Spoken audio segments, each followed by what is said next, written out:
Okay, let's just cut to the chase. It's the one big question everyone's asking about AI, right? Will a robot take your job? I mean, seriously, is that something you need to worry about? Let's dive in. And look at this. This isn't from some sci-fi movie. This was a real billboard up in New York. Stop hiring humans. Wow. That's pretty direct, isn't it? It really makes you stop and think. Is this the future? A world where companies are actually being told, hey, don't hire people. Hire an AI instead. So, this isn't just a scary billboard, it's happening. This number? That's how many jobs were lost in the US just last year, where companies literally said AI was the reason. 54,694 people. That's when it starts to feel, well, really real. Now, let's bring this right back home to Singapore.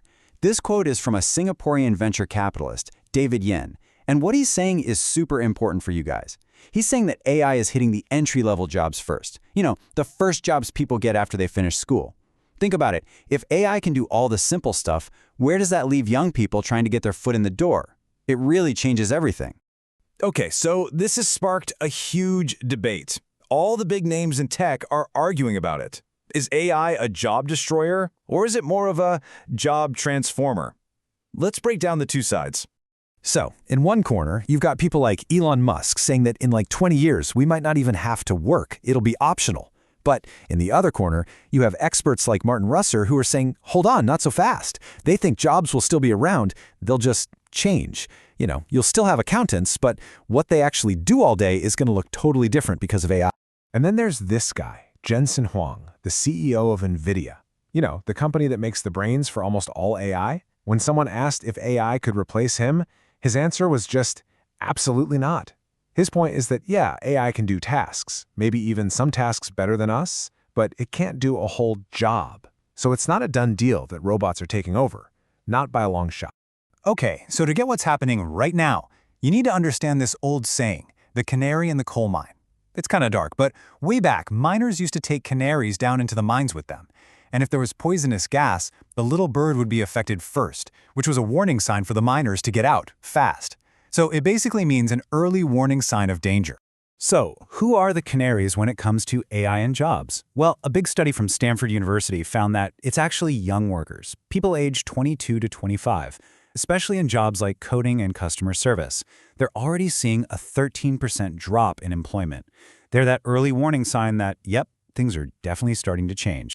All right, I know that all sounds a little scary, but this is where things get interesting. Because AI becoming so good at certain things actually highlights what makes us so special. So let's talk about your human superpowers. So yeah, if AI is handling all the technical stuff, you know, the coding, the math, the writing, then what's left for us? What do we do? Turns out, the answer is a lot. The future of work is going to look way more like this. It's not about being a lone genius typing away in a dark room anymore. It's all about people getting together, bouncing ideas off each other, and solving really tough problems as a team. And guess what? AI is pretty bad at that. And check out this shift. A Harvard study found that back in the 80s, if you were a math whiz but maybe not so great with people, you would actually earn more money. But today, it's completely flipped. Now it's the people with strong social skills who are doing way better, even in super technical jobs. So here they are, the skills that make you pretty much AI-proof. Things like teamwork and collaboration, actual creativity, solving brand new problems, communicating your ideas, and even convincing people. A machine just can't do this stuff like a person can. These are your secret weapons. All right, so that's the what. Now for the how. How can you actually future-proof your career? What can you be doing right now to get ready? Okay, first, we need to talk about a new problem. The whole way people apply for jobs has changed. People are calling it the AI job application arms race. Here's what's happening. People are using AI to find job openings. Then they get the AI to write a perfect resume for every single one.